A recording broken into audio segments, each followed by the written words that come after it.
लावा में कल चला करिए करिए रुको हो तो टाइट है करिए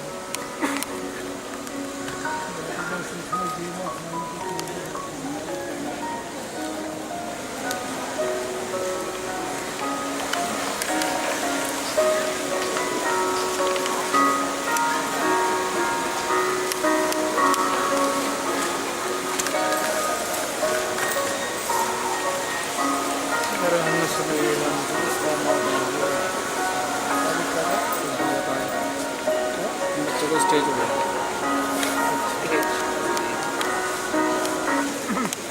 प्रोग्राम तो एक घंटे का बैठ लेगा तो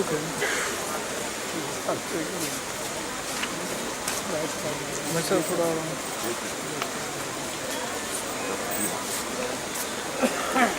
क्या बता I welcome you all to this seminar, End of Illness. पिछले 2 महीनों से we are conducting these programs, as you could see on the slides. आपने अभी देखा. Nothing in this world can destroy your happiness more than you are trying to live with an illness. You are trying to live with a sickness. दुनिया में सबसे ज़्यादा दुखदायी चीज़ है बीमारी के साथ जिंदा रहने की कोशिश करते रहना. इससे पहले कि हम प्रोग्राम फॉर्मली शुरू करें, मैं आदर्श विद्या निकेतन की प्रिंसिपल डॉक्टर अनुरूप कौर को रिक्वेस्ट करूंगा, जिन्होंने 7 अप्रैल को आपने फोटोग्राफ देखा किरण बेदी जी जब आई थी, आप ही की तरह यहाँ पे आके like one of the participant attend किया और उसके बाद उन्होंने जो अपने स्कूल में किया, अपने घर में किया, मैं चाहूँगा कि आप अपने शब्दों में ये एक्सपीरियंस ऑडियंस से शेयर करें. I welcome Dr. Anurup Kaur, the principal of Adarsh Vidya Niketan.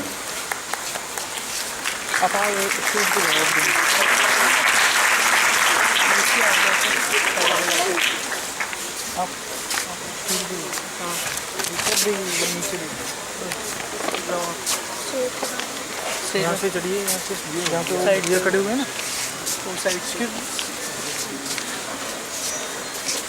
Stage पे जाइए, जाओ उनके साथ जाओ, स्टेज पे जाना है, जाओ ma'am. Good morning. Okay, today as I have got the opportunity from Dr. Vishnu Chaudhary to share my views on this concluding day of End of Illness program. First of all, I really welcome you all that you also became the part of this program as I became the member part of this program in the month of March and April. So first of all, I welcome our special guest, Shri PDT Acharya ji, and such a great personalities as you are looking that they are also going to join within a short time. So really the very first day when I was here to see about this or to hear about this program, I felt I was just wondering what exactly it is. But after knowing about this program, I concluded that Dr. Vishwaroop Roy Chaudhary is a revolutionary man. He is trying to make this world, this earth, free from illness.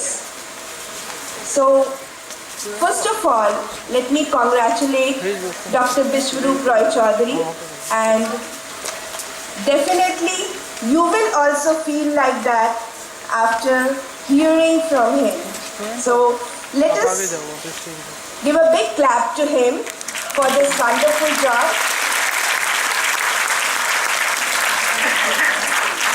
Let me explain, like in the month of March and April, they started this program from the schools, different schools, they have gone and means his team, they were going to the different schools, they were giving training programs, workshops, seminars to the students as well as teachers.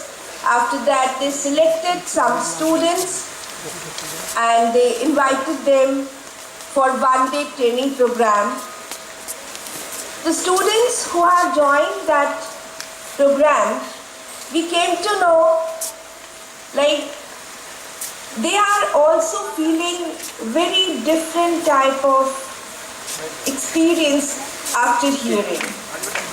ये बहुत ही बड़ा अनुभव था बच्चों के लिए, teachers के लिए, सभी के लिए कि एक ऐसी पद्धति जो कि शोध के माध्यम से doctor Vishwaroop Roy Chowdhury, he is going to explain after this speech, जिसमें वो बहुत सारी ऐसी बातें बताएंगे जो जब हमने पहली बार यहाँ आके सुना तो हमें भी बड़ा अजीब सा आश्चर्यचकित कर देने वाला लगा कि इतनी बड़ी बड़ी बीमारियाँ जो डॉक्टर्स कभी भी हमें एक सेटिस्फैक्ट्री आंसर नहीं करते कि what will be the result,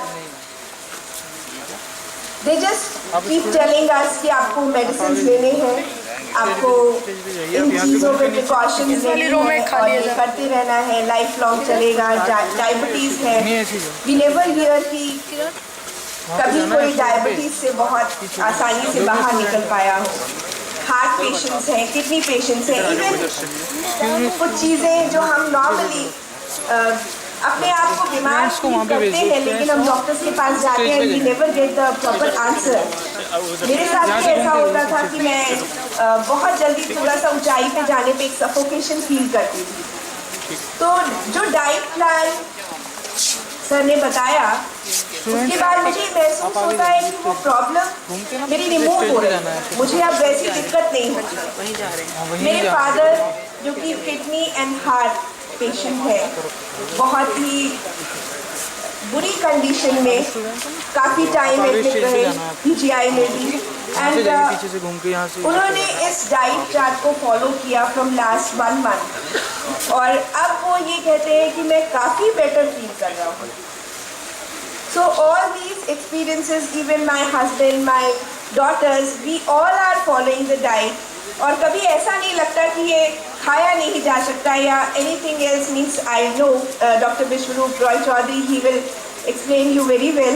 So these things are very different and really I appreciate Dr. Vishwaroop for such type of revolutionary environment to make our earth illness free, disease free. So once again I congratulate him and it is really a wonderful job कि ये छोटे छोटे बच्चे, even हमारे school से भी काफ़ी सारे बच्चों ने ये 1 डे ट्रेनिंग प्रोग्राम जो कि इन्होंने 22 अप्रैल को ऑर्गेनाइज किया था उसमें पार्टिसिपेट किया और वो बच्चे आगे जा कर के अपने नेबर्स में, अपने पेरेंट्स को भी इस प्रोग्राम के बारे में बताते हैं। Now there are lot of queries, even हमने डॉक्टर विश्वरूप रॉय चौधरी जी को अपने स्कूल में बुलवाया था तो वहाँ पे भी काफ़ी पेरेंट्स क्यूरियस थे एंड दे हर्ड हिम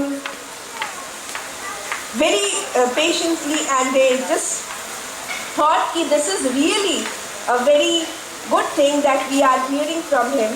तो ये वाकई में बहुत बड़ी बात है जो कि उन्होंने हमारे सामने लाई है and once again I would request you to give a big clap to Dr. Vishwaroop Roy Chaudhary for such a wonderful job.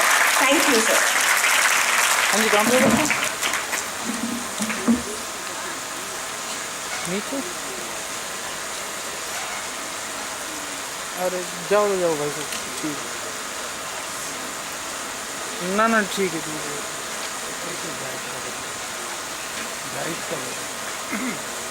ना कोई दिक्कत नहीं, ना एक ही बात, कोई दिक्कत ठीक है ठीक है। Good morning to all of you. I welcome you all for End of Illness campaign and I would like to start by welcoming our esteemed chief guest Shri PDT Acharya ji on the stage. I would request him to please come up on the stage, please.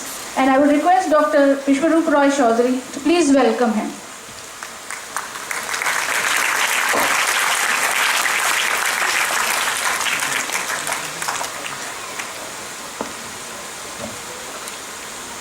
Mr. PDT Acharya is the former Secretary General of Lok Sabha.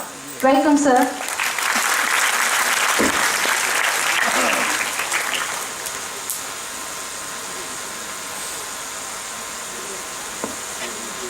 Thank you, sir.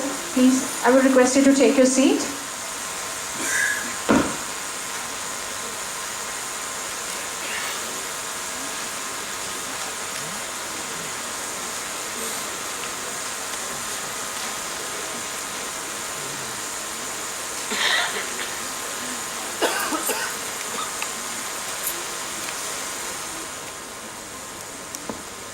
I would request Mr. Dharamveer ji to please come up on the stage.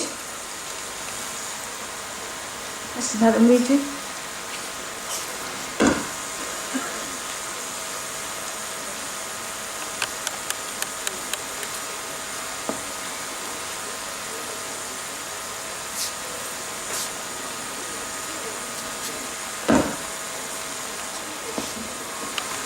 Thank you, sir. Thank you for coming.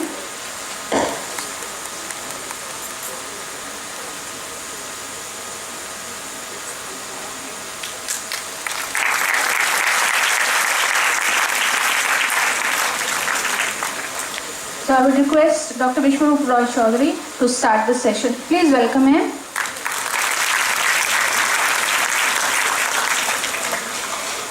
धन्यवाद दोस्तों, मैं आप सबका स्वागत करता हूं और हमारे बीच हमारे guest of honour Ramvilas Sharma ji जो बीजेपी के स्टेट प्रेसिडेंट हैं, they are about to come, and हमारे बीच कृष्णपाल जो यहाँ के एमपी आप सब ने हमने मिलकर चुना है, वो भी रास्ते में वो आने वाले हैं। और कल शाम को मुझे ईमेल आया है मेनका गांधी जी का, और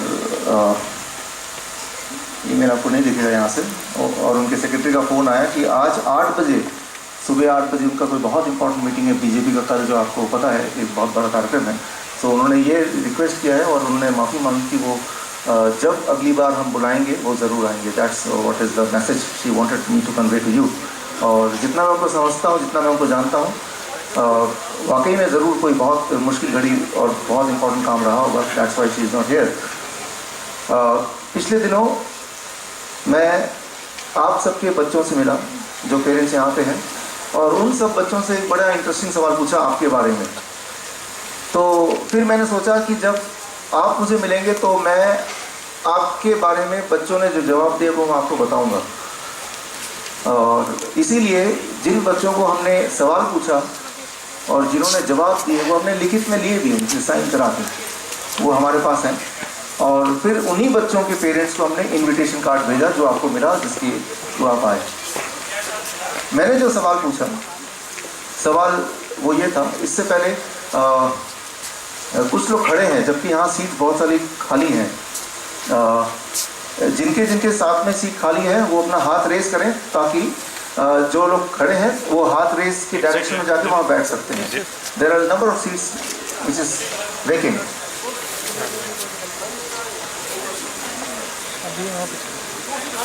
रादर आप लोग थोड़ा शिफ्ट कर सकते हैं साइड बाय साइड ताकि इस तरफ अल्टीमेटली सीट्स खाली रह जाएं। कहाँ पे है? आप थोड़ा थोड़ा शिफ्ट कर लेंगे थर्ड लोग। 2 सीटें हैं।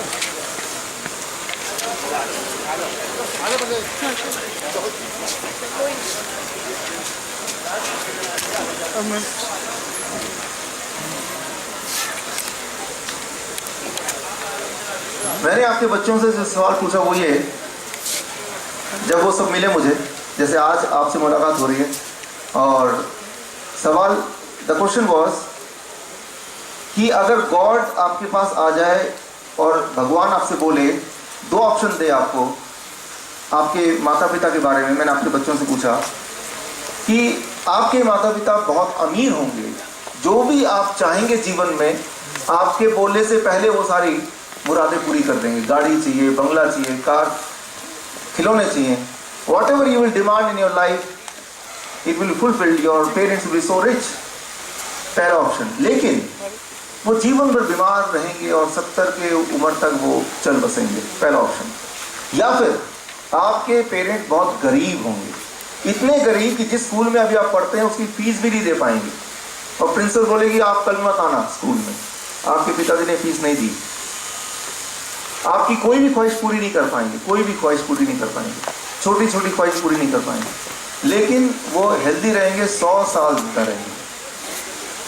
ये सवाल मैंने पूछा, ऐसे ही रिपीट किया 2-3 बार। फिर मैंने पूछा आप में से कितने लोग ऐसे हैं जो हाथ रेस करें, जो गॉड को बोलेंगे नहीं सेकंड वाला ही ठीक है, हमें कुछ चाहिए नहीं, लेकिन 100 साल वो जिए।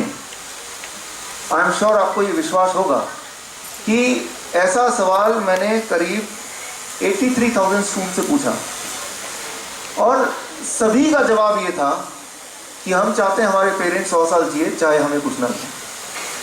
सो दोस्तों, थैंक यू। अक्सर मैं भी एक पेरेंट हूँ, अक्सर हम इस जद्दोजहद में लग जाते हैं कि हमें अपने बच्चों के लिए करना है, बच्चों के लिए करना है, बच्चों की सारी ख्वाहिश पूरी करनी है। लेकिन दोस्तों, बच्चों की जो पहली ख्वाहिश है वो तो आपका हेल्थ है, उसके बिना आपको कुछ नहीं चाहिए। एक सवाल मैं आपसे पूछता हूँ, अभी इन दिनों स्कूल्स में मैं गया, 83 स्कूल्स, अलग अलग पब्लिक स्कूल, उनमें से आप सबके स्कूल में गया, तभी आपको हमारा इन्विटेशन मिला, और एग्ज़ाम का माहौल चल रहा था, मार्कशीट का, अब तो रिजल्ट आ गए हैं। अगर गॉड यहाँ पे अभी आ जाए और आपको पूछे कि आपका बच्चा टॉपर होगा, ना केवल स्कूल का, आपके शहर का, हर बार टॉपर होगा, हर सब्जेक्ट में 100% मार्क्स आएंगे, लेकिन वो थोड़ा बीमार सा रहेगा, हमेशा बीमार सा रहेगा, पहला ऑप्शन। दूसरा ऑप्शन, आपका जो बच्चा है वो बहुत हेल्दी होगा, बीमार पड़ेगा ही नहीं, लेकिन हर सब्जेक्ट में 0 मार्क्स आएंगे, सारी टीचर बोलेंगी ये तो बहुत नालायक बच्चा है, 0 मार्क्स आएंगे। मैं आपसे पूछता हूँ, कितने लोग ऐसे हैं, हाथ रेस करें, जो बोलेगा गॉड को कि गॉड सर आप सेकंड वाला ऑप्शन ही ठीक रहने दीजिए। How many of you will go for second option? Thank you. कितने लोग पहले ऑप्शन के लिए जाएंगे, वो भी हाथ रेस करें, और बाकी बीच वाले लोग कहाँ गए? मैं समझ गया कि हाथ ऊपर करने में थोड़ी आलस हो रही है, आपकी दिल की बात मैं जानता हूँ, because I am a parent. मेरा बच्चा अभी 8 महीने का है, 8.5 महीने का ही है, और मुझे अभी से चिंता लग गई, तो मैंने कहा कि आप पेरेंट्स से मैं आपसे टिप्स लेता रहूँगा, इसलिए मैंने कहा चलो ये भी एक एजेंडा है मेरे आज का यहाँ पे। तो आज हमारे बीच करीब 16 शहरों से, अलग अलग शहरों से, पोरबंदर से, सूरत से, हैदराबाद से, मेरठ से, नागपुर से लोग आए हैं, हमारे वॉलंटियर, हमारे मित्र आए हुए हैं। वो मित्र ऐसे जैसे आप मित्र बनने वाले हैं। इसके बाद उन्होंने जब हमारा एंड ऑफ इलनेस प्रोग्राम देखा, तो उन्होंने अपना तन मन धन लगा दिया इसको प्रमोट करने में, आगे बढ़ाने में। सो मैं इसलिए बता रहा हूँ आपको क्योंकि आप भी ऐसा करने वाले हैं। जीवन में जो सबसे ज़्यादा दुखदाई चीज़ है, बीमार रहते हुए जिंदा रहने की कोशिश में लगना। एक सवाल मैंने सारे बच्चों से पूछा, सवाल मैं आप अभी पूछता हूँ, what is the standard blood pressure? या आपसे पूछता हूँ, what is the standard blood pressure? क्या आंकड़ा है वो? 120/80। ये सवाल मैंने बच्चों से पूछा, स्कूली बच्चों से, सबने 120/80 बोला। मैं अपने मेमोरी में गया, अपने पास को याद किया मैंने, और जब तक मैं क्लास 12th में था तब तक तो मुझे 120/80 याद नहीं आ रहा कि मुझे याद था। शायद आपको भी नहीं याद होगा कि आपको याद होगा। मैं ये सोचा कि मेरे सिलेबस में 120/80 था नहीं। What is standard PP, blood sugar कितना होना चाहिए, कोलेस्ट्रॉल कितना होना चाहिए, सारा कुछ तो था नहीं। शायद आज के सिलेबस में ये डाल दिया हो। क्लास 5th के, क्लास 4th के बच्चे भी 120/80 बता पा रहे हैं। मैंने प्रिंसिपल से पूछा कि आपने सिलेबस में डाला है? प्रिंसिपल बोला नहीं डाला है, इनके फैमिली में, इनके घर में सिखाया होगा। तो आप तो घर वाले हैं, तो आपसे पूछ लेता हूँ, क्या आपने 120/80 इन बच्चों को सिखाया? क्या आपने स्टैंडर्ड शुगर कितना वो सिखाया, शुगर लेवल कितना होना चाहिए, कोलेस्ट्रॉल कितना होना चाहिए? आई एम श्योर आपने भी किसी ने नहीं सिखाया होगा। लेकिन सारे के सारे बच्चों को ये स्टैंडर्ड कैसे पता आज, जो पहले हमारे टाइम में जब हम बच्चे थे तब नहीं पता होता था? कौन सी दवाई होनी चाहिए, कितना दवाई होना, सारा डोज वगैरह कैसे पता? Anybody who could say the answer? क्या कारण?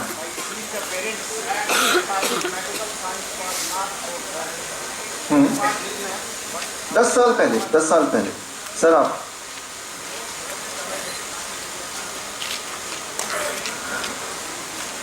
लोग आपका जवाब ये मैं रिपीट करता हूँ, लोग घरों में दवाई ऐसे खाते हैं जैसे खाना खाते हैं, और पेरेंट्स को खाते हुए देख के लोग सीखते हैं, बच्चे सीखते हैं।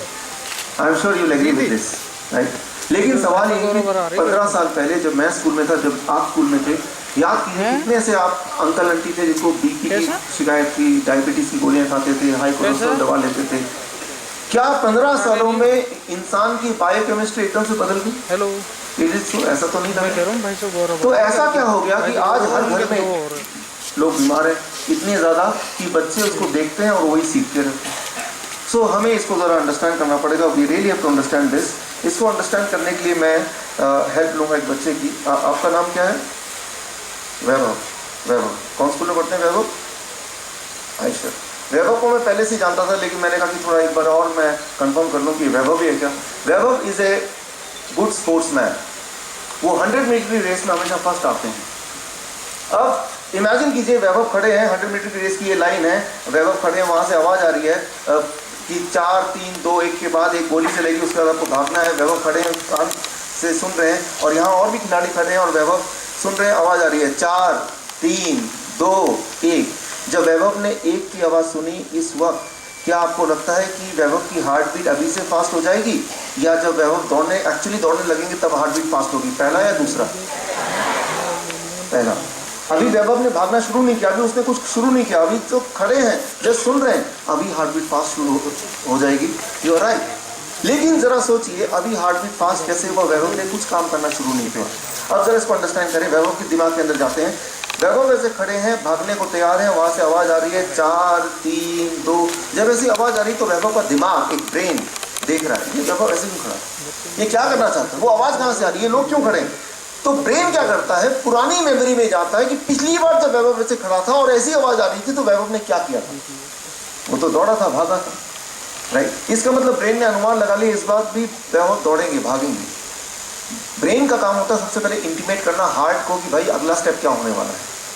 ब्रेन ने इमीडिएटली हार्ट को बताया, देखो भाई वैभव भागने वाला है। हार्ट को पता है जब भी वैभव भागेगा, हार्ट से ज़्यादा ऑक्सीजन मांगेगा, ज़्यादा न्यूट्रिएंट मांगेगा, ज़्यादा कई सारे हार्मोन मांगेगा। तो हार्ट ने अपनी तैयारी पहले से शुरू कर दी, हार्ट बीट पहले से फास्ट हो गया, राइट। सो अब वैभव एक्चुअली भागने लगे, हार्ट बीट फास्ट है, ज़्यादा ऑक्सीजन इंटेक हो रहा है, ज़्यादा न्यूट्रिएंट सर्कुलेट हो रहा है, राइट। लेकिन वैभव के बॉडी के कुछ ऑर्गन ज़्यादा काम कर रहे हैं, कुछ मसल्स पे ज़्यादा जोर आ रहा है, यानी कि उन मसल को ज़्यादा ऑक्सीजन चाहिए, उन मसल को ज़्यादा न्यूट्रिएंट चाहिए। इसका मतलब ये है कि कुछ ब्रेन को वहाँ ज़्यादा न्यूट्रिएंट पहुँचाना है तो ज़्यादा ब्लड फ्लो देना पड़ेगा। तो ब्रेन अगर वहाँ ज़्यादा ब्लड देगा तो total amount of blood is constant, वो तो एक जैसा ही है, वो ना बढ़ सकता ना घट सकता। तो ब्रेन सोचता है कौन से ऑर्गन से मैं ब्लड लेके उस ऑर्गन में पास ऑन करूँ, मसल्स को दूँ। ब्रेन दोबारा पास की मेमोरी में जाता है और ये देखता है कि वैभव जब भी दौड़ता अपने जीवन में खाना नहीं खाता, यानी कि ये जो डाइजेस्टिव रीजन है यहाँ पे ब्लड की ज़रूरत खास नहीं है, इस वक्त तो खाएंगे नहीं। तो 25% ऑफ द ब्लड जो कि नॉर्मली इस वक्त भी आपके इस एरिया में सर्कुलेट हो रहा है, उसको ब्रेन स्विच ऑफ करके इसे 5% कर देता है। कितना सरप्लस बच जाएगा? 20%। तो वो 20% बाकी मसल्स में ब्रेन भेज रहा है, राइट। सो वैभव भाग रहे हैं, अभी भाग रहे हैं, राइट। ब्रेन उसको मैनेज कर रहा है। जब भागेंगे तो वैभव की जो बॉडी की हीट है वो बढ़ जाएगी या घट जाएगी? बढ़ जाएगी। लेकिन आपको तो पता है ना, ज़्यादा हीट अगर बढ़ जाए बॉडी की तो ज़्यादा हीट में बॉडी के ऑर्गन स्विच ऑफ होने लगते हैं, यानी कि बंद होने लगते हैं, यानी कि आप डेड हो सकते हैं। तो ब्रेन सोचता है अब मैं क्या करूँ। ब्रेन के पास 2 ऑप्शन है, या तो वैभव को थका दे, वैभव धड़ाम से गिर जाए, जैसा अक्सर आपने देखा, राइट। यानी कि अब आगे वैभव दौड़ेंगे नहीं, हीट अप ज़्यादा नहीं होगा। आपने देखा जब गाड़ी चलाते हैं धुआं निकलता है आगे तो गाड़ी को रोक देते हैं थोड़ी देर के लिए। तो ब्रेन कैसा कर सकता है, लेकिन ब्रेन ऐसा करेगा तो वैभव हार जाएंगे। ब्रेन नहीं चाहता कि वैभव हार जाए, राइट। तो ब्रेन क्या करता है, एक और मैकेनिज्म ऑन कर देता है। ब्रेन स्विच ऑन कर देता है स्वेट ग्लैंड्स, राइट। पसीने के रास्ते एवोपरेट होगा वो वाटर, पसीना जो है बनेगा और उससे एटमॉस्फेयर में सारा हीट जाने लगेगा, यानी कि वैभव का हीट एक लेवल से ज़्यादा बढ़ेगा नहीं। अब वैभव भाग रहे हैं और बॉडी से पसीना आ रहा है और पसीने की वजह से धीरे धीरे हीट भी बाहर निकलता जा रहा है। So it will keep on happening. अब वैभव फिर भी भाग रहे हैं, राइट। एक टाइम आएगा कि हमारे बॉडी का जो पानी की मात्रा है वो कांस्टेंट है, थोड़ा सा ही है, वो भी खत्म होने लगा। पानी जब खत्म होने लगेगा तो अब क्या होगा, व्हाट विल हैपन, खून वो ज़्यादा, राइट, उसकी फ्लूइडिटी वो कम हो जाएगी, राइट, उसका फ्लो में मुश्किल होगी, एंड उससे भी बॉडी जैम हो सकता है, he can die on the spot. तो अब ब्रेन सोचेगा दो ऑप्शन दोबारा है, या तो ब्रेन अभी पैरों को थका दे, वो गिर जाए, या फिर ब्रेन कुछ और इंतजाम करे। तो ब्रेन ने एक और इंतजाम किया, वो क्या, प्यास। आपने ध्यान दिया, कभी डिस्कवरी में दिखाते हैं, स्पोर्ट्स चैनल में दिखाते हैं, वो भाग रहा है और जो खिलाड़ी और 10 किलोमीटर की रेस में और रास्ते में पानी लेके खड़े हैं और पानी छीनते हुए भाग, देखा, पीते हुए देखा।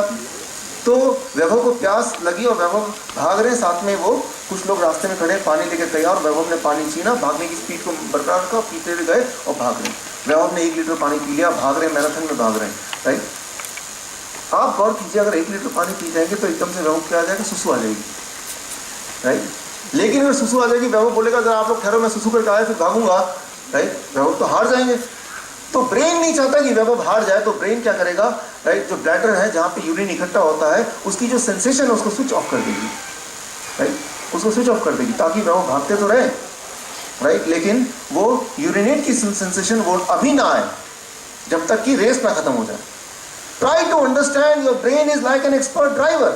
पल पल कैसे वो आपको अंडरस्टैंड करके पुरानी मेमोरी में जाके आपके बॉडी के मैकेनिज्म को कंट्रोल करता है।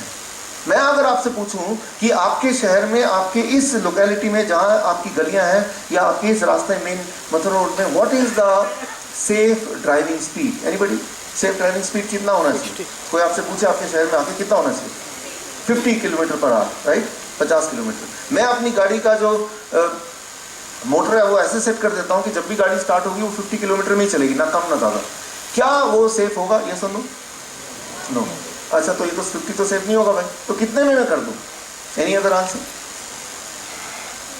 60 किलोमीटर कितना कर दूं? 20 कर दूं। मैं 20 कर देता हूँ, फिर मथुरा रोड में ले जाता हूँ, मैं हाईवे में ले जाता हूँ और 20 पे रखता हूँ, बिल्कुल वो 20 पे चलेगा, ना ज़्यादा ना कम। Will that be safe?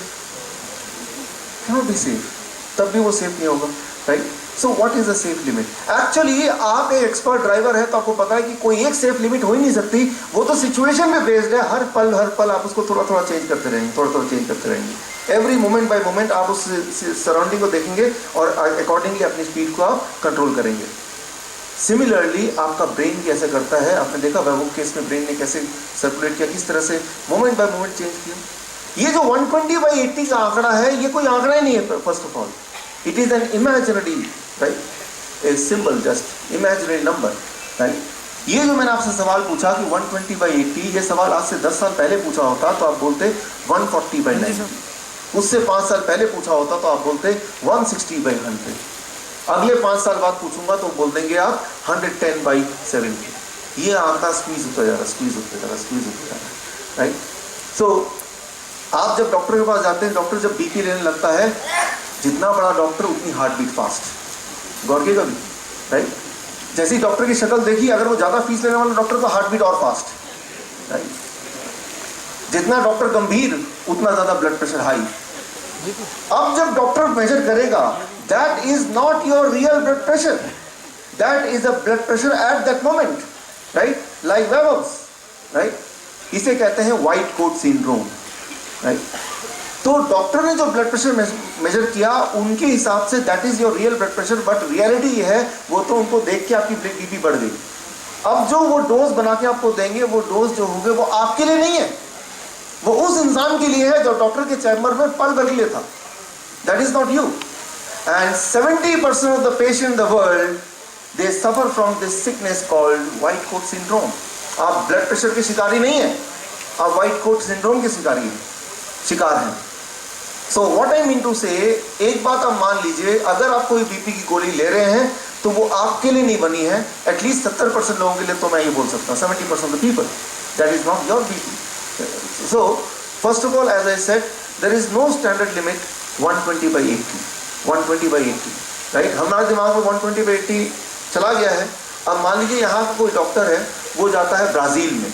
Brazil में जो फिगर है 95/61, ब्राजील की जो आम आबादी है उनकी अगर बीपी मेजर करेंगे सबकी 95/61।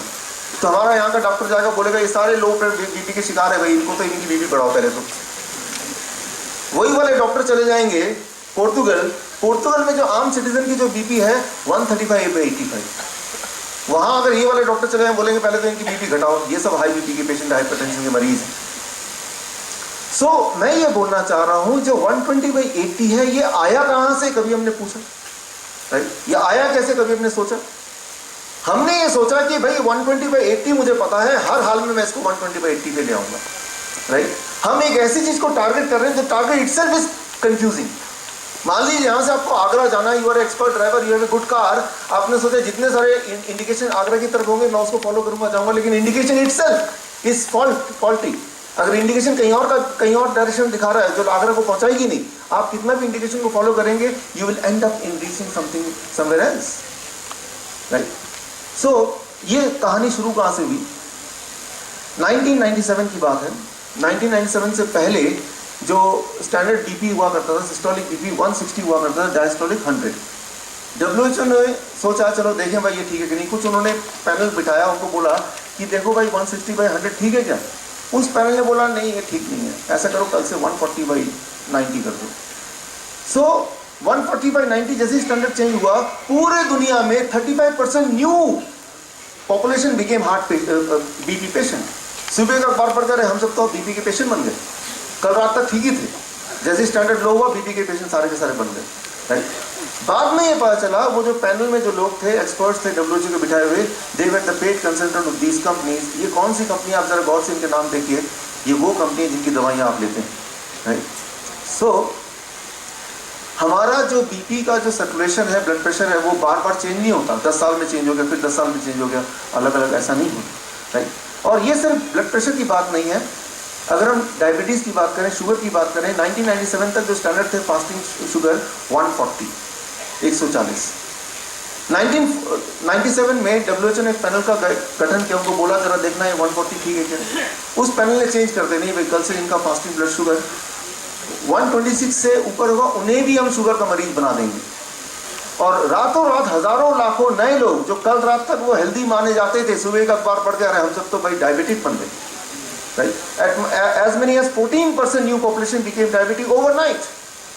यूं मानिए कि आपके स्कूल में जो प्रिंसिपल है, आपका पासिंग परसेंटेज कितना, मे बी 35%, 40%। एक दिन स्कूल के प्रिंसिपल को सपना आया, उन्होंने ऐलान कर दिया अगले दिन से कि कल से जिस बच्चे के 80% से कम मार्क्स आएंगे वो फेल माना जाएगा। हजारों लाखों बच्चे फेल होने लगेंगे। जनरल इंप्रेशन मास में क्या गया, अरे बाप रे बच्चे कितने फेल हो रहे, कितने नालायक हो गए बच्चे। But the reality is the standard is changed, उस पर ध्यान नहीं है किसी को। Right, and standard it keeps on changing also. Right, so ये जो पैनल में जो लोग थे, डायबिटीज़ के पैनल के जो लोग हैं, उनके नाम है, वो 9 लोगों के नाम आप नहीं देख पाएंगे वहाँ से। राइट, और वो सारे कंपनी जिनके साथ ये एसोसिएटेड है, ये that is them, and these are the very company those who manufacture the diabetic drugs. Right, ये वो कंपनी जो दवाइयाँ डायबिटीज़ की बनाते हैं। आप गौर कीजिए कि ऐसा एक टाइम था 15 साल पहले, ज़्यादा लंबी बात नहीं, 1997 से पहले। राइट, तब अगर किसी से पूछे हाइपरटेंशन कितने लोगों को, डायबिटीज़ कितने लोगों को, rarely you would have found at that time, 15 साल पहले। आज अगर मैं यहाँ पे बोलूँ, कई बार मैं बोलता हूँ, यहाँ नहीं पूछूंगा आपसे कि कितने लोग ऐसे हैं जिनके घर में कोई भी दवा लगातार नहीं चलती हो, कोई ना कोई दवा। पूरे ऑडियंस में शायद ही कोई थोड़े से लोग होंगे जो कि कॉन्फिडेंटली हाथ रेज कर सकते होंगे।